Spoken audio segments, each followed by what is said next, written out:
Solo llamo la atención sobre el hecho de que usted cree que los pobres son genéticamente diferentes. Sí. Desde hace un siglo más, los expertos saben que las diferencias en la inteligencia de las personas son en gran medida hereditarias. Cuando calculas el coeficiente general de inteligencia, los hombres por término medio consiguen un coeficiente de inteligencia superior en 3,5 o 4 puntos al de las mujeres. El mismo Rushton admite que eso es muy poco, pero dice que eso explicaría por qué encontramos tan pocas mujeres en puestos de responsabilidad. Todo eso nos lleva por direcciones muy peligrosas, a políticas decididas por la biología. La inmigración disgénica, en especial la de hispanos, pero también de otras personas con bajo coeficiente de inteligencia, sin duda tendrá la consecuencia clara de reducir la inteligencia de la población de acogida que tiene que absorber a esas personas. Hemos vuelto a la sangre como determinante del carácter. No hemos aprendido nada del Holocausto, ni de Darfur, ni de la capacidad creciente que tienen las personas de hacerse daño unas a otras por la simple razón de que alguien ha nacido diferente. Esas personas no solo dicen ridiculeces biológicas, están diciendo tonterías biológicas muy peligrosas.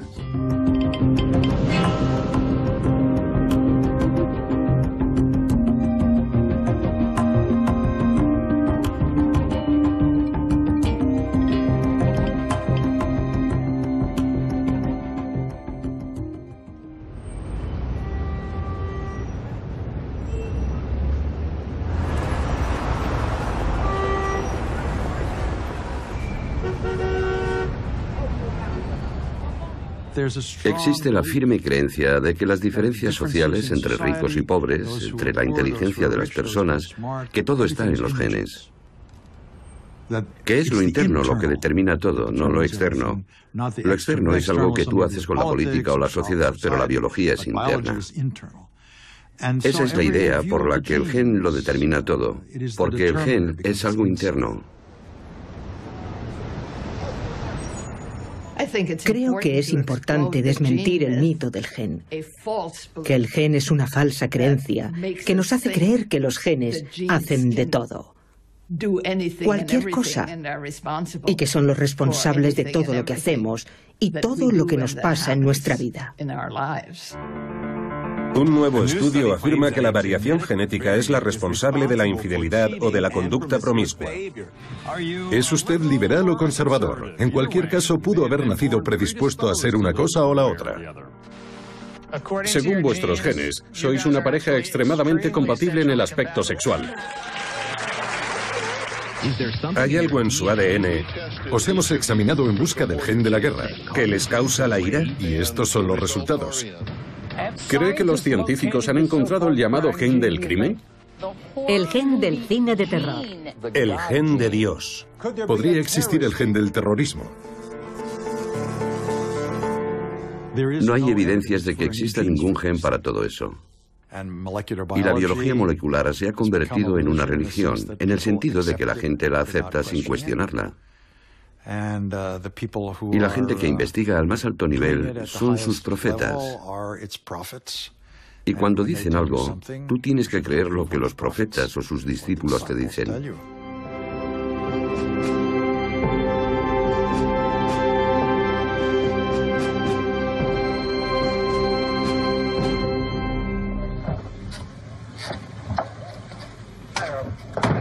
Desde que descubrió la estructura del ADN en 1953, el biólogo James Watson ha sido el principal predicador de la creencia en el poder de los genes. Los genes, dado que son el guión de la vida, tienen poder. A todos nos gusta pensar que podemos ser lo que queramos, pero yo creo que no podemos. En opinión de Watson, la desigualdad es inevitable y está inscrita en nuestro ADN, de forma que resulta ingenuo imaginar que podamos conseguir una sociedad verdaderamente igualitaria. Solo es la evolución en movimiento. La evolución depende de cambios aleatorios en los mensajes genéticos que hacen que algunos organismos puedan sobrevivir mejor y que otros no puedan. Cuando empiezas a pensar en términos evolutivos, ya no te sorprende ver tanta desigualdad. Todos sabemos que la idea de que todos los hombres somos creados iguales solo es una declaración política, no una declaración científica.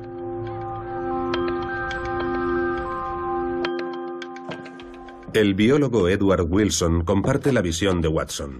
Es alguien muy conocido por su vigorosa defensa de la biodiversidad, pero también es un defensor destacado de la teoría de que todos vivimos prisioneros de los genes paleolíticos, codificados en nuestro ADN hace 100.000 años, cuando los humanos modernos evolucionaron a partir de otras especies más primitivas. Wilson cree que existen barreras biológicas para crear una sociedad más igualitaria porque estamos dirigidos inconscientemente por los genes que nos predisponen a la agresión, el tribalismo, la dominación masculina y otras conductas. Existe lo que yo denomino el principio de la correa genética sobre la cultura, algo que es absolutamente específico de la especie humana. Hay una longitud diferente de correa genética para cada categoría o subcategoría de la conducta. Observando a través de la lente de la biología, Wilson describe cómo los hombres desarrollaron su naturaleza humana.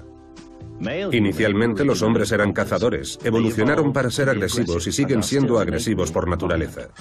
Los hombres están dirigidos para multiplicar sus genes y no son monógamos por naturaleza. Ellos evolucionaron para pensar de forma analítica y es más probable que hagan trabajos relacionados con los negocios, la política o la ciencia que las mujeres. Las hembras humanas están programadas genéticamente para poseer instintos maternales y han desarrollado estrategias para conseguir y conservar a los machos. Son por naturaleza dóciles y fieles a amas de casa. Aunque las mujeres poseen una capacidad verbal superior, sus cerebros están menos equipados para pensar analíticamente, lo que les permite realizar tareas domésticas repetitivas. Para Wilson, nuestro pasado evolutivo sigue acompañándonos, viviendo en patrones de conducta específicos que están determinados por nuestros genes. Edward Wilson escribió que incluso con una educación idéntica y las mismas oportunidades para acceder a cualquier profesión, existen muchas probabilidades de que los hombres sigan desempeñando un papel desproporcionado en la vida política, en los negocios y en la ciencia. Todo eso es algo muy importante para justificar la ideología. Si crees que todas esas características son, para empezar, universales y después que están en los genes, entonces te verás obligado a decir que debemos tener una sociedad como la que tenemos ahora. Y eso destruye cualquier pregunta sobre la moralidad política para cambiar las cosas y también destruye la idea de que podemos cambiarlas, de forma que tiene una importancia tremenda. Larry Summers, presidente de Harvard, ha lanzado la idea de que en lo que concierne a las matemáticas y la ciencia, podría existir una diferencia innata entre hombres y mujeres. En 2005, cuando era rector de Harvard, Larry Summers desató la polémica con una conferencia en la que sugirió que la biología era la principal causa de la ausencia de mujeres en los puestos de responsabilidad en nuestra sociedad. Él dijo, voy a contaros por qué no hay ninguna mujer en un puesto del máximo nivel, no solo en el mundo académico, también en la medicina, el derecho, los negocios. No hay mujeres en puestos del máximo nivel. Nancy Hopkins, por entonces profesora en Harvard, decidió abandonar la conferencia de Summers. Pocos años antes había ayudado a demostrar que los prejuicios contra las mujeres impedían que progresaran profesionalmente en el Instituto Tecnológico de Massachusetts, lo que obligó a esta universidad a procurar una mayor igualdad. Así que no resulta extraño que se enfadara al escuchar al rector de la Universidad de Harvard. Esas actitudes tienen consecuencias reales en el lugar de trabajo y perjudican a las personas. Y como líder de los estudiantes, él debería animar a los alumnos a alcanzar el máximo nivel y no hacerles creer que nunca podrán alcanzarlo porque carecen de las aptitudes necesarias. Yo creo que las opiniones de Larry Summers son probablemente correctas y que su gran error fue pedir disculpas por ellas. No, en absoluto. Vale. Aunque algunos científicos respaldaron a Watson en su defensa de Summers, muchos otros, como el antropólogo Agustín Fuentes, han demostrado que sus afirmaciones no son científicas. El problema es que a menudo la gente confunde el género con lo que nosotros denominamos sexo, ¿cierto? Sexo es un término biológico, el género es una realidad histórica, política y social muy compleja. La pregunta es, ¿cómo justificamos la desigualdad por razones de género? ¿Cómo podemos entender la historia del derecho al voto? ¿O la capacidad de aparecer en público o no?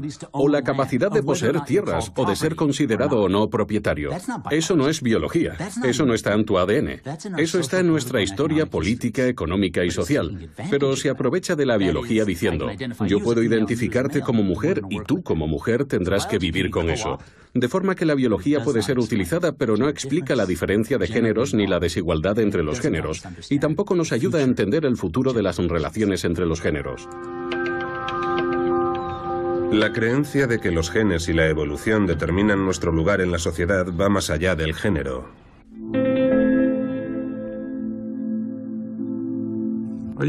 ¿Está diciendo en serio que la clase baja podría estar determinada genéticamente? Genéticamente determinada es un término demasiado fuerte.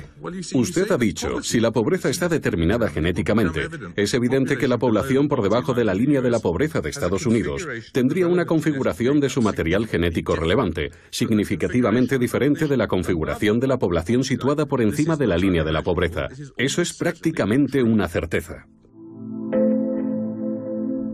Charles Murray utilizaba datos que supuestamente demostraban la relación entre el coeficiente de inteligencia y la pobreza. El coeficiente de inteligencia se convirtió en una especie de símbolo de la inteligencia natural, innata, intrínseca. Tu predisposición genética, tu legado genético. Y hay algo fatalista y determinista en todo ello. A menos que poseas el tipo de capacidades que te permiten obtener una buena puntuación en un test de inteligencia, nunca serás un abogado de primera, o un buen médico, o un buen profesor, y no podrás destacar en muchas cosas en la sociedad. Algunos críticos, como el psicólogo Jay Joseph, llevan muchos años estudiando esas afirmaciones sobre el coeficiente intelectual. Jay Joseph está convencido de que los test de inteligencia refutan por completo las conclusiones de Murray. Los diseñadores de test podrían crear el tipo de test que quisieran. Podrían crear un test que demostrara que todas las razas son iguales, otro que demostrara que las mujeres son más inteligentes que los hombres, y otro que demostrara que la clase trabajadora es más inteligente que la profesional, pero ellos eligen preguntas que sesgan los resultados. Y no necesariamente porque las preguntas sean sesgadas, aunque muchas lo son, también están llenas de prejuicios. Ellos deciden reflejar las desigualdades existentes en la sociedad para, en muchos casos, justificar esas desigualdades. La afirmación más polémica de Murray fue que la población negra y latina era menos inteligente por término medio que la población blanca y que eso explicaba su desigual posición social. Yo creía que ya habíamos acabado con ese tipo de cosas y ahora salen de nuevo de su tumba disfrazados con ropa científica. Pero la última vez que los vimos llevaban el traje del Ku Klux Klan y defendían las mismas ideas.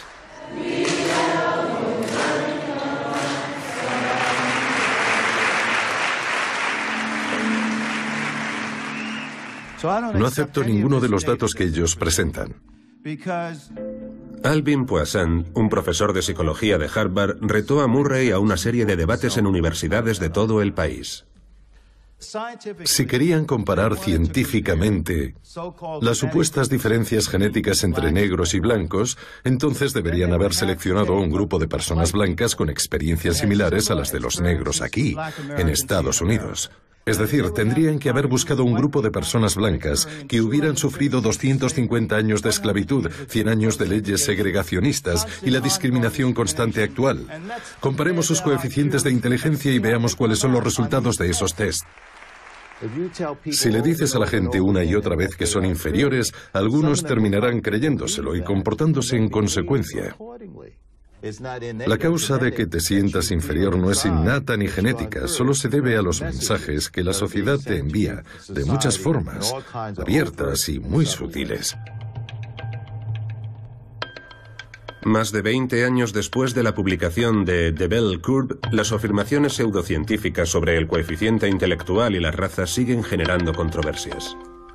El Museo de Ciencias de Londres ha cancelado una conferencia de un genetista premio Nobel debido a sus comentarios acerca de la raza y la inteligencia.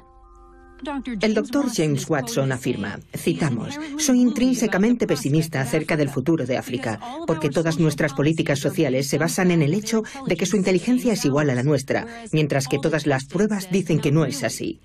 Aunque él cree que todos somos iguales, citamos, «La gente que trata con empleados negros sabe que eso no es verdad». ¿Que si el coeficiente de inteligencia negro es inferior? Sí, seguramente eso es un hecho, ¿de acuerdo?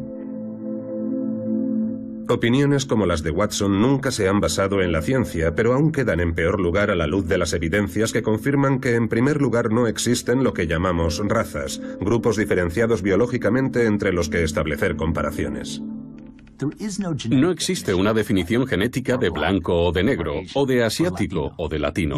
Es imposible identificar un gen, una secuencia de ADN o cualquier otro elemento que esté siempre presente en ninguna de esas poblaciones. Existe una tradición profundamente arraigada de pensar que existen diferentes categorías de humanos y de que esas categorías tienen algún tipo de base biológica, pero eso es erróneo.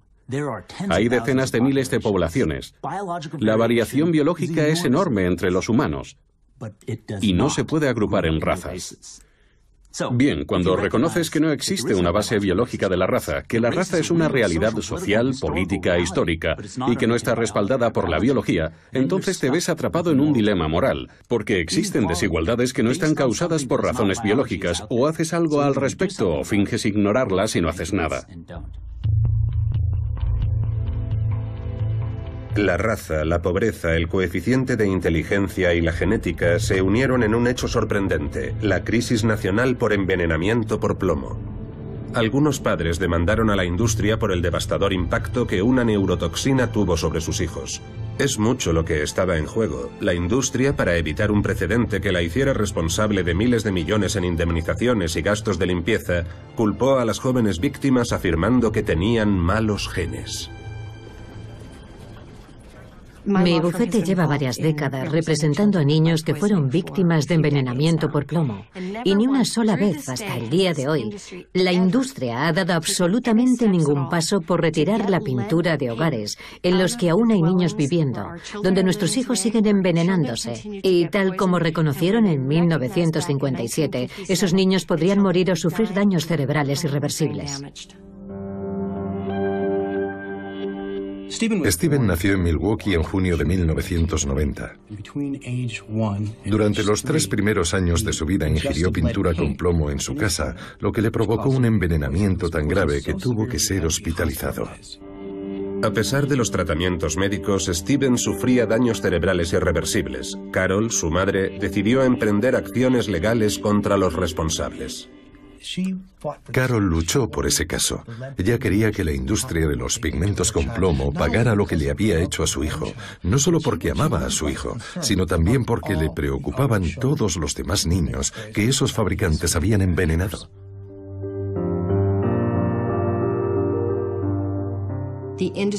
La industria apostó por una defensa que culpaba a la víctima, culpaba a Steven y culpaba a su madre, culpaba a su familia. Y uno de los argumentos favoritos de su defensa en el proceso era decir, esto es genético.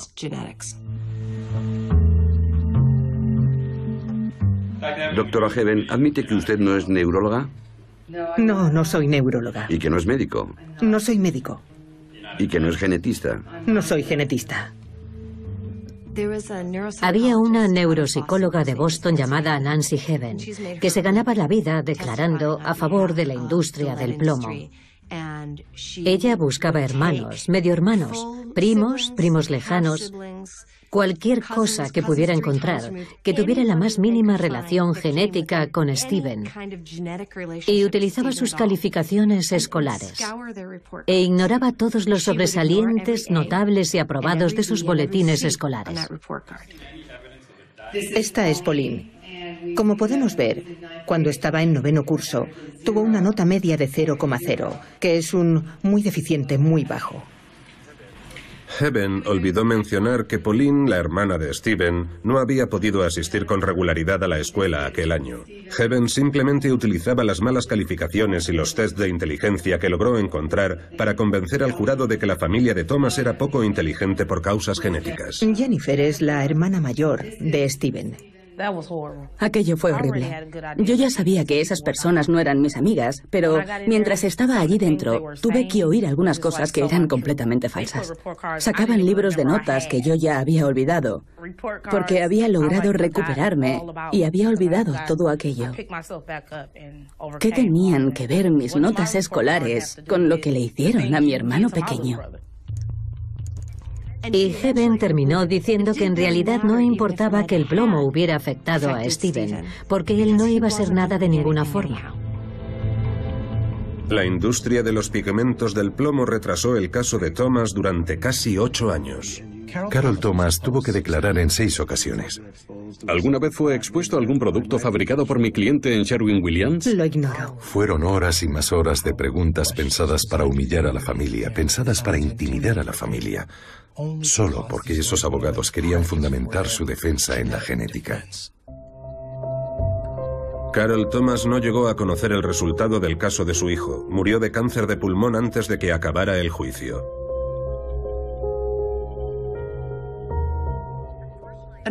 Lamentablemente, al final, aquella falsa excusa genética que se inventó la defensa condicionó al jurado. Y al jurado pareció convencerle gran parte de la argumentación que a nosotros nos parecía completamente inadecuada y absolutamente intolerable.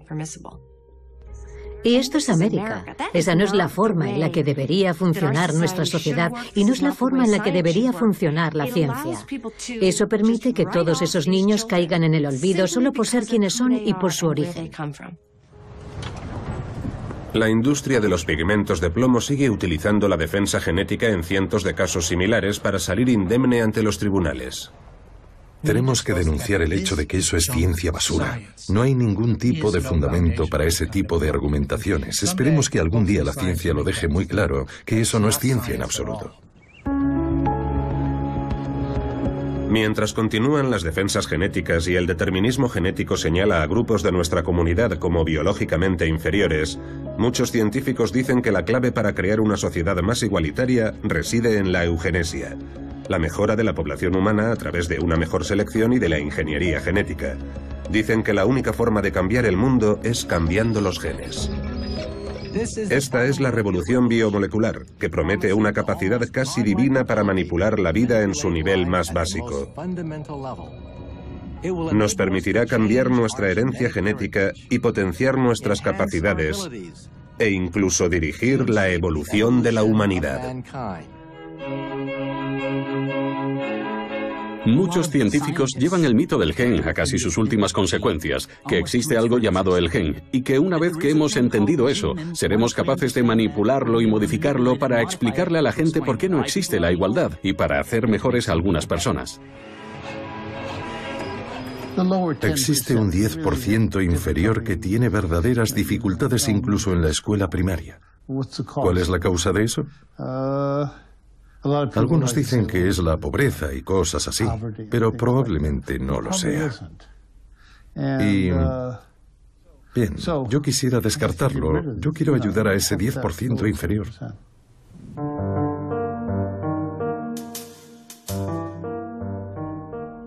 Supongamos que existiera una terapia genética que elevara el coeficiente intelectual en 15 puntos.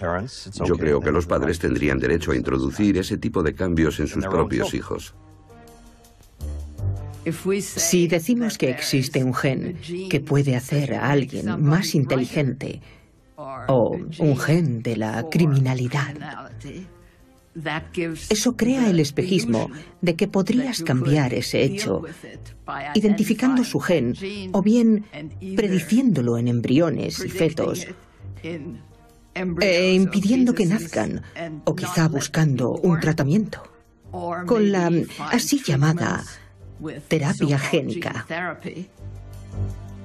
Ellos predicen que el 1% de la población posee esos genes de la violencia o de la delincuencia.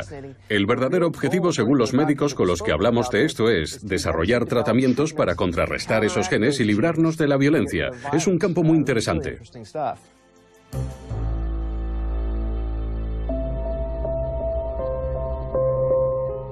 No existe ninguna tecnología que permita a los científicos manipular genéticamente nuestra personalidad ni controlar la evolución.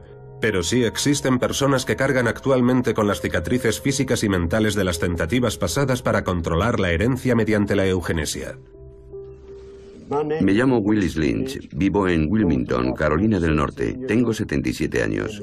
Fui operado en 1948 cuando solo tenía 14. Hace ahora 63 años. Miles de mujeres y hombres de todo Estados Unidos han dado un paso al frente para compartir su historia de esterilización forzosa. Me llamo Elaine Riddick y soy una víctima de la eugenesia. El estado de Carolina del Norte esterilizó a Elaine Riddick Jesse en 1968, cuando tenía 14 años. Era una práctica considerada como una solución para la pobreza y era legal a nivel estatal. La junta de eugenesia estaba formada por 5 hombres sentados alrededor de una mesa. Por supuesto, todos eran hombres blancos. Estaban sentados alrededor de esa mesa y ponían una señal en el documento. Cualquier persona a la que un trabajador social hubiera considerado torpe, atrasada o con algún problema, ese trabajador social entraba y decía: quiero que se esterilice a esta persona. Y ¡bum!, ponían un sello y se acabó. Después, a comienzos de los años 70, la administración Nixon envió una circular a cientos de clínicas de planificación familiar de todo el país, informando de que existían fondos federales disponibles para cubrir los costes de la esterilización de aquellas personas que no pudieran permitírselo. Las personas que nosotros llamamos de nuestra clase controlan sus poblaciones. La gente que no controla sus familias es gente que no debería tener hijos. La circular se hizo pública durante la visita de la demanda interpuesta en nombre de 2 chicas de 14 y 12 años que fueron esterilizadas en secreto en una clínica de Montgomery, Alabama. Los padres demandaron a la administración Nixon porque nunca reguló la normativa para que las clínicas se aseguraran de que los pacientes fueran informados plenamente acerca del procedimiento, dieran su consentimiento y no fueran coaccionados. Hablo del saqueo y genocidio de los pueblos indios de América. Hablo de sus mujeres. Un 42% fueron esterilizadas entre 1971 y 1975, y no hubo ni una lágrima de indignación por ellas en todo el país. El tribunal del distrito competente en el caso Relf concluyó que durante los años de la administración Nixon fueron esterilizadas casi 400.000 personas pobres sin haber sido informadas plenamente. El juez dijo que había evidencias de que un número indefinido de personas habían sido coaccionadas para someterse a la operación bajo amenaza de perder los subsidios federales, y muchas otras fueron esterilizadas sin su conocimiento. Realmente fue una práctica eugenésica porque aquellas clínicas no vieron nada malo en controlar la tasa de natalidad de las personas que consideraban una carga para la sociedad. Así de simple. Todo quedaba en manos de las enfermeras y los médicos, y eran ellos los que decidían quiénes podían tener hijos y quiénes no. Yo quiero saber quién demonios le dio a esas personas el derecho a decidir acerca de ese tipo de cosas sobre otro ser humano.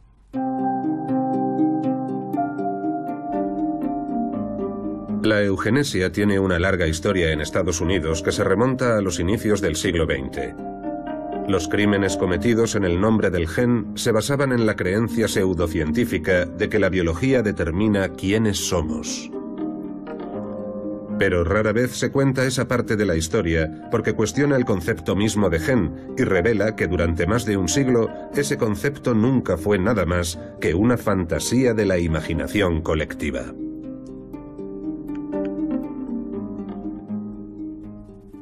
El gen nunca fue descubierto.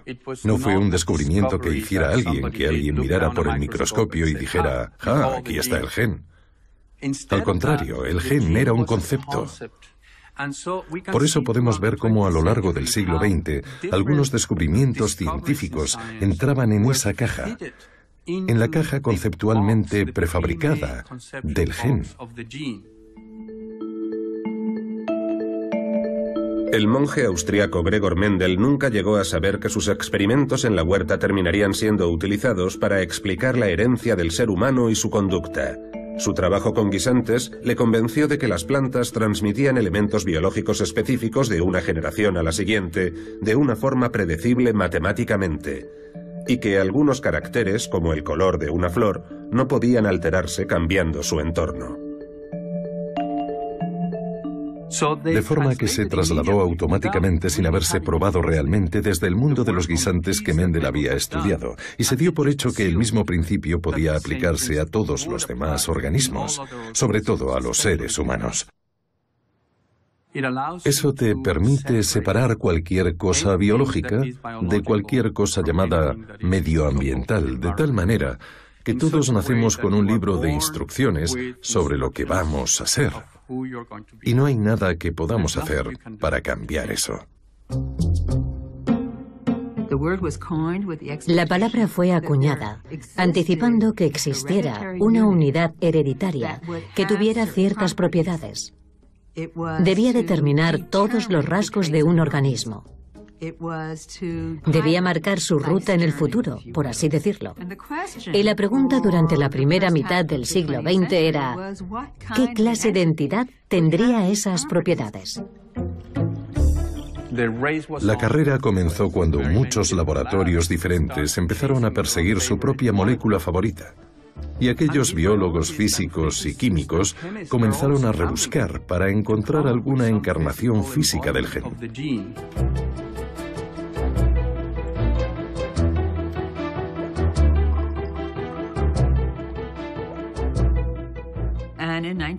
Y en el año 1953, cuando Watson y Crick identificaron la doble hélice, apareció un candidato.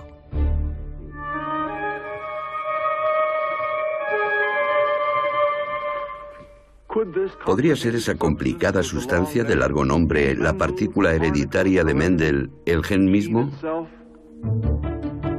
El equipo de Watson y Crick se había concentrado en el ADN y pensaron que habían ganado la carrera.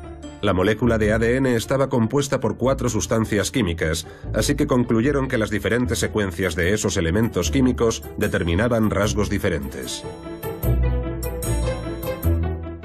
Para explicar cómo funcionaba, Francis Crick creó el famoso dogma central de la genética. La teoría de Crick se parecía mucho a la cadena de mando de una empresa típica de los años 50. El ADN era el gen, el director ejecutivo, que tiene el control total de la herencia. El ADN envía las órdenes bajo la forma de código genético al gerente medio, la molécula de ARN. El ARN transcribe el mensaje y se lo transmite a los trabajadores, las proteínas. A continuación, las proteínas lo traducen al código único de cada especie viviente y los construye siguiendo sus instrucciones. Según el dogma de Crick, los organismos más complejos, como los seres humanos, deberían tener millones de genes a diferencia de las criaturas más simples.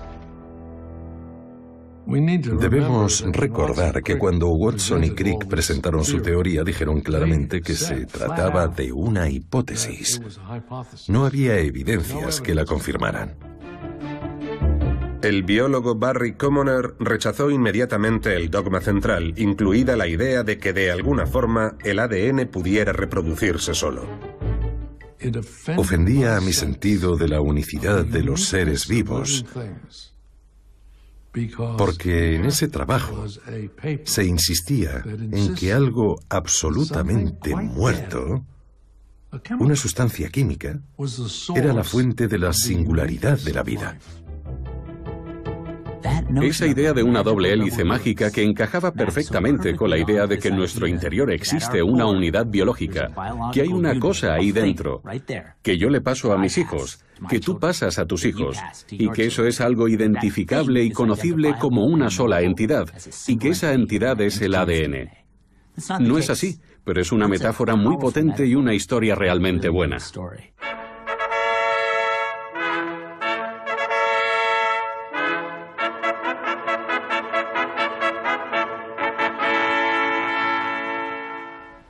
Ha cambiado radicalmente la forma en que pensamos en nosotros mismos como personas y también como personas en una sociedad, y creo que es la próxima revolución científica. La creencia de que el ADN era el gen permitió conferirle más y más poder. Algunos científicos creyeron que era el mecanismo que estaban buscando para explicar las teorías de Charles Darwin de la evolución mediante la selección natural. Las mutaciones aleatorias en las secuencias de ADN podrían ser la causa de los cambios en los rasgos que hacen que algunos organismos se adapten y sobrevivan mejor y pasen esos rasgos a la siguiente generación.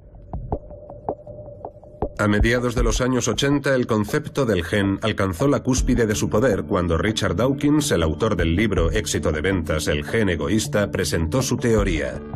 Tanto el ser humano como el resto de los seres vivos solo son vehículos temporales, robots controlados en cuerpo y alma por los genes que los han construido.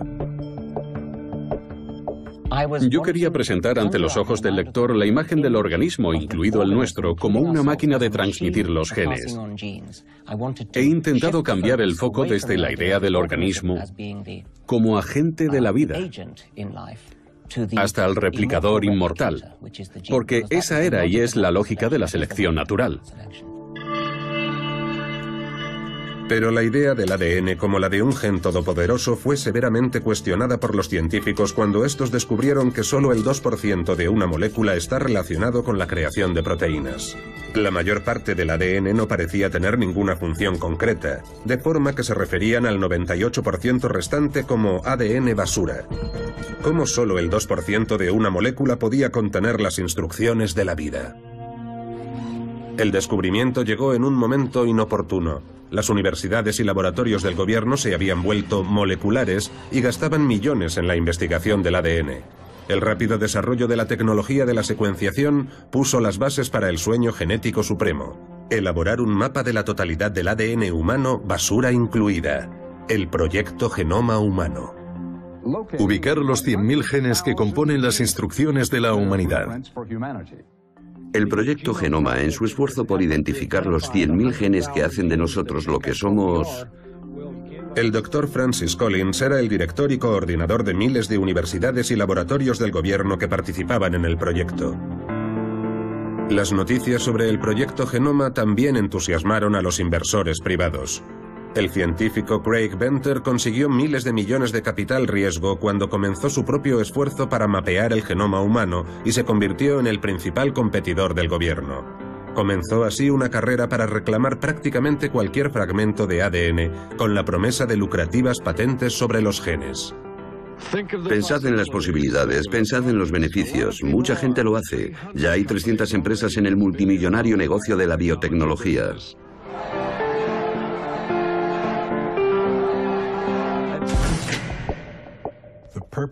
El propósito del proyecto era conocerlo todo acerca de la estructura genética humana y, en consecuencia, saberlo todo sobre la salud. Pero en muy poco tiempo quedó claro que el crimen, el alcoholismo y la inteligencia estaban en la agenda. ¿A qué distancia estamos de descubrir las causas genéticas de la naturaleza humana? Muy cerca. Servirá para acabar con gran parte del dogma igualitario que tenemos ahora. La forma en la que miramos al mundo tiene que cambiar. Para mí es muy aleccionador y asombroso que hayamos conseguido ver los primeros atisbos de nuestro libro de instrucciones, antes solo conocido por Dios.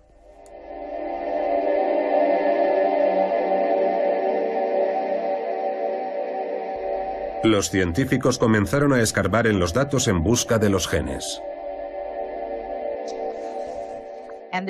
Una gran noticia científica hoy. Si el ADN es el libro de lo que somos, parece que más bien es un relato breve. Nuevos estudios sugieren que las conjeturas pasadas sobre nuestra carga genética no eran correctas. Cuando lograron abrir el genoma humano, inmediatamente se hizo evidente que existían algunas cosas muy anómalas en él. Dr. Collins, ¿le sorprendió el número relativamente pequeño de genes humanos que llevamos? Sin duda, yo era uno de los que esperaban que tuviéramos alrededor de 100.000. ¿Y qué le parece? Resulta que tenemos algunos menos que el doble de genes de una lombriz intestinal o de una mosca de la fruta. Pero bueno, supongo que aún seguimos siendo complicados y esa complicación debe proceder de otros rasgos. Francis Collins no dio más explicaciones sobre lo que él entendía por otros rasgos. Él se había enfrentado a la impactante evidencia de que los seres humanos tenían menos de 20.000 de esas importantes secuencias de ADN que él llamaba genes. No muy lejos de los de la humilde mosca común, y menos que un tomate, que tiene más de 30.000. Las uvas Pinot Noir y los conejos tienen el doble. Y el trigo tiene 5 veces más. Aquello fue algo como: Houston, tenemos un problema. Porque si esas secuencias de ADN, que ellos llamaban genes, fueran realmente los determinantes mendelianos de todos nuestros rasgos y de toda nuestra complejidad, deberíamos haber tenido claramente muchos más que las criaturas más sencillas. En ese momento vimos cómo se hacía pedazos un error que había durado 50 años. De hecho, se cuenta que una de las personas que más contribuyeron a desentrañar el genoma dijo: no sabemos una mierda sobre cómo funciona el genoma. Nuestra comprensión del genoma humano ha cambiado de muchas y fundamentales formas. El reducido número de genes apoya la idea de que no estamos programados. Pero entonces los científicos hicieron un descubrimiento aún más sorprendente. No solo las criaturas más simples tienen a menudo muchas más de esas importantes secuencias de ADN, las secuencias son básicamente las mismas. El 50% son idénticas a las del plátano, el 70% son iguales a las del erizo de mar, y prácticamente compartimos todas nuestras secuencias con el ratón. Los ratones son muy simpáticos, pero desde luego no escriben novelas ni componen sinfonías. De forma que esas pequeñas diferencias en el ADN no pueden ser la causa que crea esas enormes diferencias en la fisiología, la conducta y el desarrollo entre un ser humano y un plátano, entre un ser humano y un erizo de mar, y entre un ser humano y un ratón. Y así, hasta hace muy poco tiempo, existía una historia evolucionista sobre la selección natural actuando sobre la mutación aleatoria de los genes. ¿Qué genes? ¿Dónde están? Dígamelo. Me gustaría mucho saberlo, así que tienen un auténtico problema. Este no era el santo grial ni la Biblia de lo que somos, algo que solo tenías que leer para entenderlo todo. Solo pone de relieve lo compleja, lo increíblemente compleja que es la biología.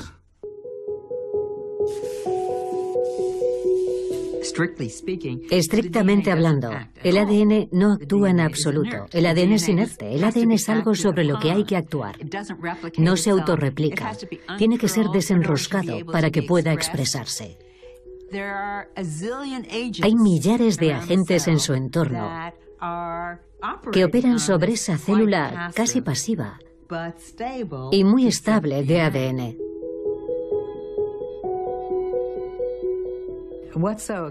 Lo más emocionante acerca del momento actual de la biología es que contemplando la célula como un sistema en el que hay muchos actores y muchos componentes, el ADN es un actor absolutamente esencial, pero no es el director de la orquesta ni es toda la orquesta, solo es un componente. El ADN no contiene las poderosas capacidades que los científicos imaginaron para el gen, pero es una importante molécula de la célula que nuestros cuerpos usan en sus funciones biológicas.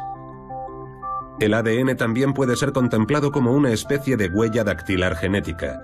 Las personas que han sido condenadas erróneamente por un crimen pueden ser exoneradas y a menudo podemos encajar las piezas de nuestro ADN con la de los miembros de nuestra familia. Pero el ADN no determina nuestros rasgos. A pesar de las noticias constantes en los medios durante muchos años de que se había descubierto el gen o los genes de la inteligencia o de la personalidad, esos resultados no se han confirmado.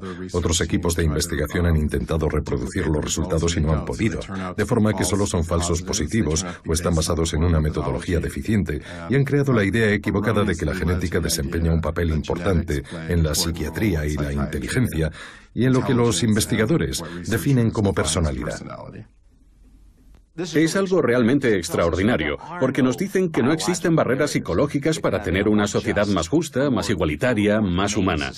Lo que nos determina está en nuestra historia y en nuestra política y en nuestras relaciones sociales y no en ninguna parte de nuestra anatomía. Eso tiene implicaciones enormes, enormes en la economía política. Eso indica que si tienes una historia infantil correcta, si tienes la sociedad correcta, la gente progresará. Durante mucho tiempo, personas como Charles Murray expusieron su visión de por qué la sociedad es como es y el proyecto Genoma Humano ha demostrado que se equivocaban.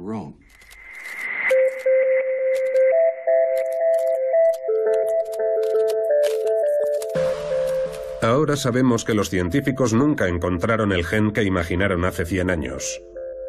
aunque puede que pase algún tiempo antes de que se reescriban los libros de texto.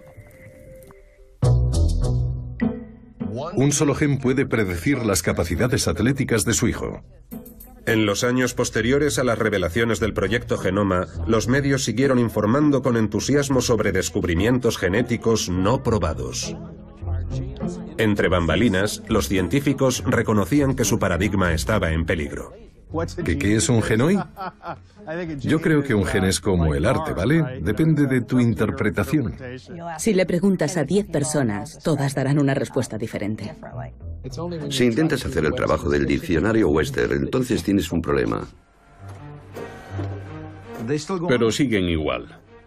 Gastan decenas de miles de millones de dólares buscando genes. Siguen hablando de hacer el bebé perfecto y de que quizás en un futuro no muy lejano, mediante la ingeniería genética se pueda controlar realmente la evolución de la raza humana. En el futuro podría ser posible crear un genio musical, un velocista, un jugador de béisbol, un Einstein. Hay quien dice que estamos jugando a ser Dios. Y bueno, yo tengo una pregunta directa que hacerles. Si no jugamos a ser Dios nosotros, ¿quién lo hará?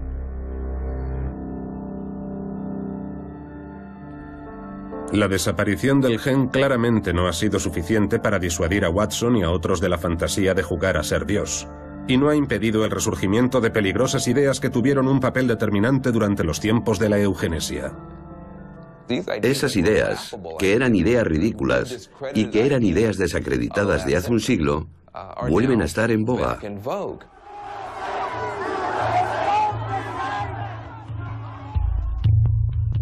El debate de la inmigración sigue siendo tan virulento hoy como el de sus homólogos en los años 20 del siglo pasado. Y el argumento económico era el mismo en ambos casos, que reciben nuestros recursos y no deberían ir a la escuela, no deberían tener asistencia sanitaria porque son pobres, son incultos, son una sangría y ese tipo de cosas. Y esos eran exactamente los mismos argumentos que se usaban en los años 20 del siglo pasado.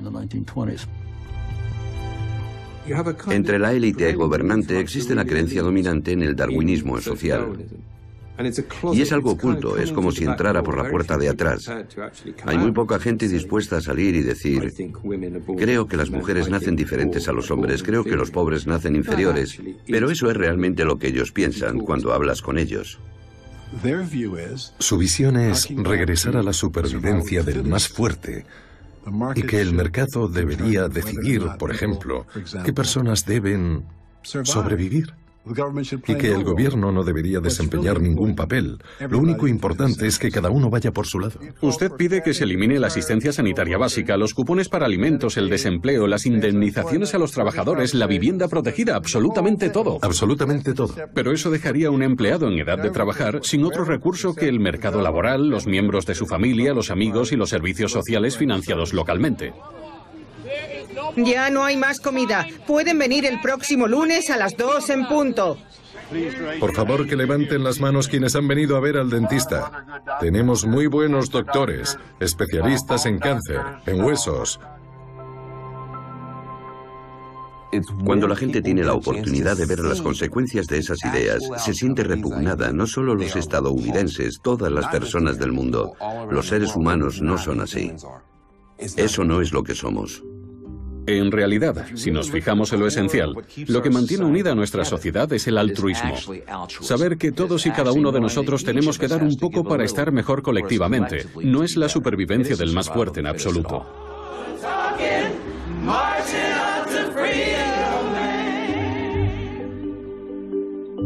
Cada vez existe una mayor conciencia acerca de lo que se ha hecho en el nombre del gen. Y muchos científicos exploran la compleja e interrelacionada realidad de nuestras experiencias vitales y de nuestra biología.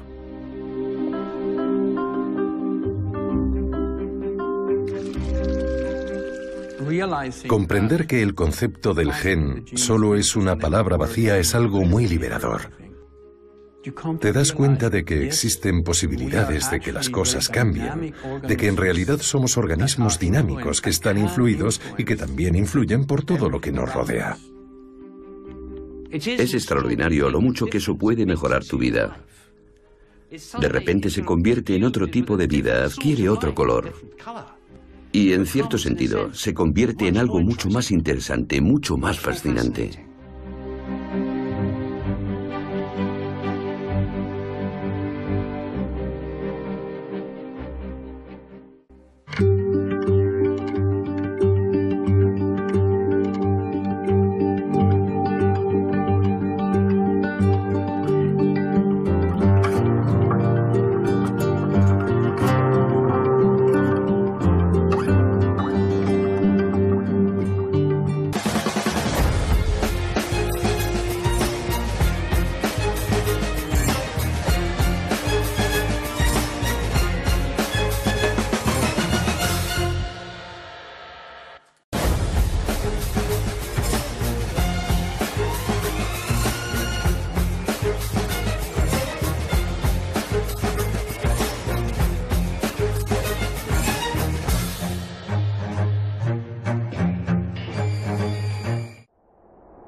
Solo llamo la atención sobre el hecho de que usted cree que los pobres son genéticamente diferentes.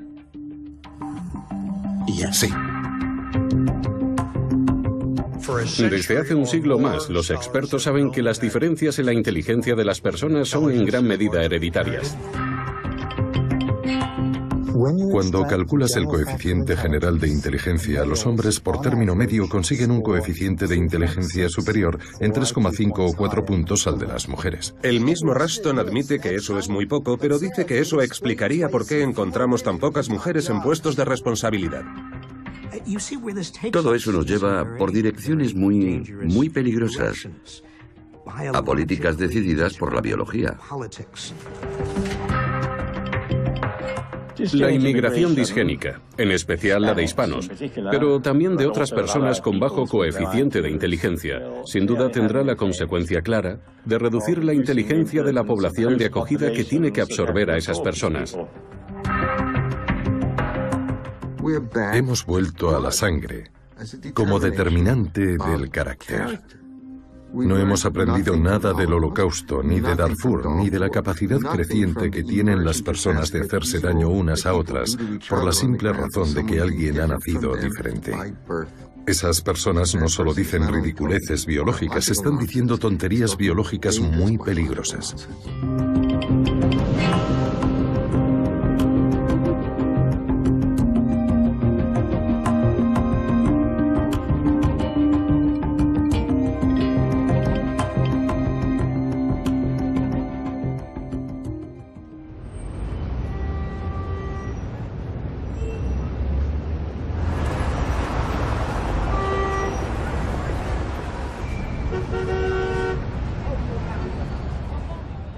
Existe la firme creencia de que las diferencias sociales entre ricos y pobres, entre la inteligencia de las personas, que todo está en los genes.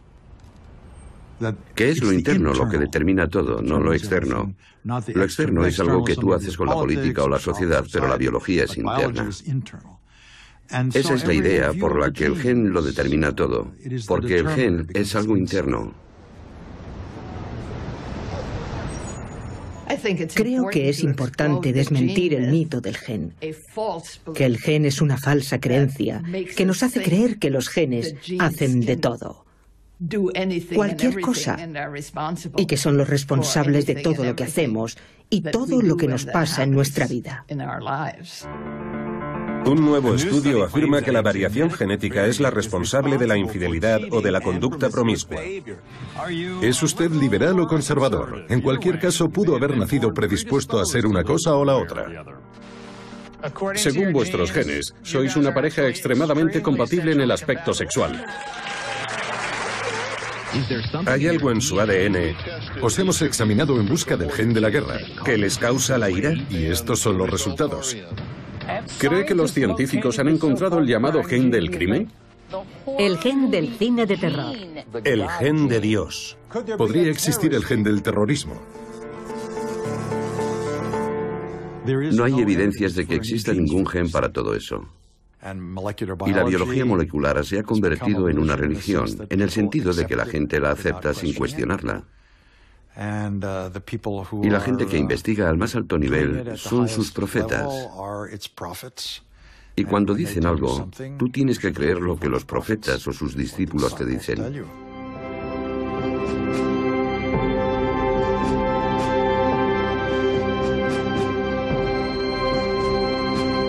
Los hombres eran cazadores, evolucionaron para ser agresivos y siguen siendo agresivos por naturaleza. Los hombres están dirigidos para multiplicar sus genes y no son monógamos por naturaleza. Ellos evolucionaron para pensar de forma analítica y es más probable que hagan trabajos relacionados con los negocios, la política o la ciencia que las mujeres. Las hembras humanas están programadas genéticamente para poseer instintos maternales y han desarrollado estrategias para conseguir y conservar a los machos. Son por naturaleza dóciles y fieles a amas de casa. Aunque las mujeres poseen una capacidad verbal superior, sus cerebros están menos equipados para pensar analíticamente, lo que les permite realizar tareas domésticas repetitivas. Para Wilson, nuestro pasado evolutivo sigue acompañándonos, viviendo en patrones de conducta específicos que están determinados por nuestros genes. Edward Wilson escribió que incluso con una educación idéntica y las mismas oportunidades para acceder a cualquier profesión, existen muchas probabilidades de que los hombres sigan desempeñando un papel desproporcionado en la vida política, en los negocios y en la ciencia. Todo eso es algo muy importante para justificar la ideología.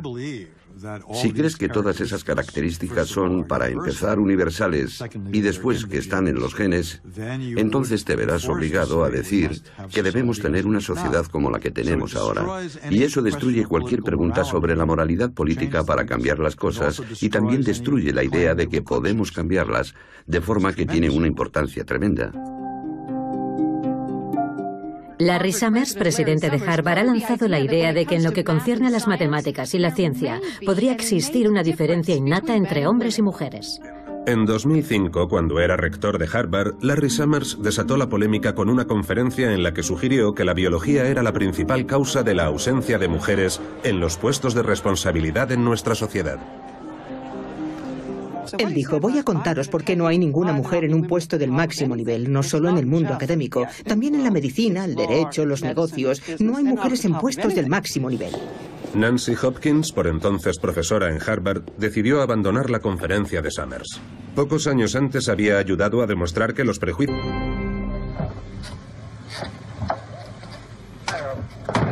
Desde que descubrió la estructura del ADN en 1953, el biólogo James Watson ha sido el principal predicador de la creencia en el poder de los genes.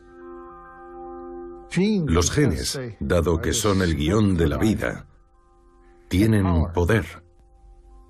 A todos nos gusta pensar que podemos ser lo que queramos, pero yo creo que no podemos. En opinión de Watson, la desigualdad es inevitable y está inscrita en nuestro ADN, de forma que resulta ingenuo imaginar que podamos conseguir una sociedad verdaderamente igualitaria. Solo es la evolución en movimiento. La evolución depende de cambios aleatorios en los mensajes genéticos que hacen que algunos organismos puedan sobrevivir mejor y que otros no puedan. Cuando empiezas a pensar en términos evolutivos, ya no te sorprende ver tanta desigualdad. Todos sabemos que la idea de que todos los hombres somos creados iguales solo es una declaración política, no una declaración científica.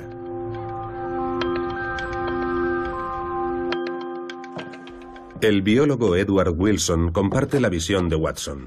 Es alguien muy conocido por su vigorosa defensa de la biodiversidad, pero también es un defensor destacado de la teoría de que todos vivimos prisioneros de los genes paleolíticos, codificados en nuestro ADN hace 100.000 años, cuando los humanos modernos evolucionaron a partir de otras especies más primitivas. Wilson cree que existen barreras biológicas para crear una sociedad más igualitaria, porque estamos dirigidos inconscientemente por los genes que nos predisponen a la agresión, el tribalismo, la dominación masculina y otras conductas. Existe lo que yo denomino el principio de la correa genética sobre la cultura, algo que es absolutamente específico de la especie humana. Hay una longitud diferente de correa genética para cada categoría o subcategoría de la conducta. Observando a través de la lente de la biología, Wilson describe cómo los hombres desarrollaron su naturaleza humana. Inicialmente, los tíos contra las mujeres impedían que progresaran profesionalmente en el Instituto Tecnológico de Massachusetts, lo que obligó a esta universidad a procurar una mayor igualdad. Así que no resulta extraño que se enfadara al escuchar al rector de la Universidad de Harvard. Esas actitudes tienen consecuencias reales en el lugar de trabajo y perjudican a las personas. Y como líder de los estudiantes, él debería animar a los alumnos a alcanzar el máximo nivel y no hacerles creer que nunca podrán alcanzarlo porque carecen de las aptitudes necesarias.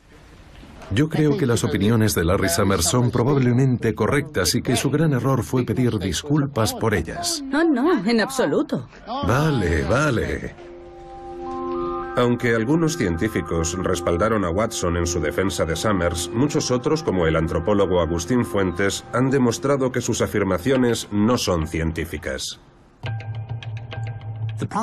El problema es que a menudo la gente confunde el género con lo que nosotros denominamos sexo, ¿cierto? Sexo es un término biológico, el género es una realidad histórica, política y social muy compleja.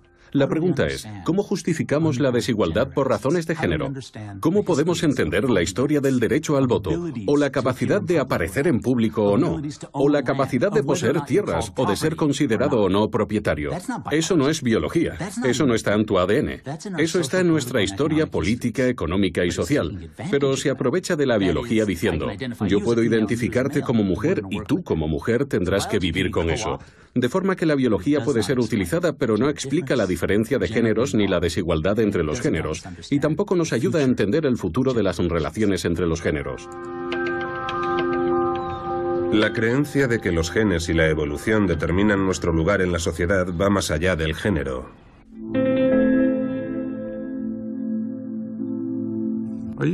¿Está diciendo en serio que la clase baja podría estar determinada genéticamente? Genéticamente determinada es un término demasiado fuerte.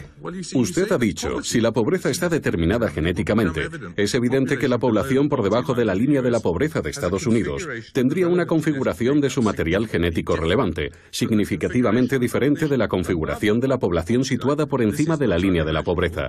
Eso es prácticamente una certeza.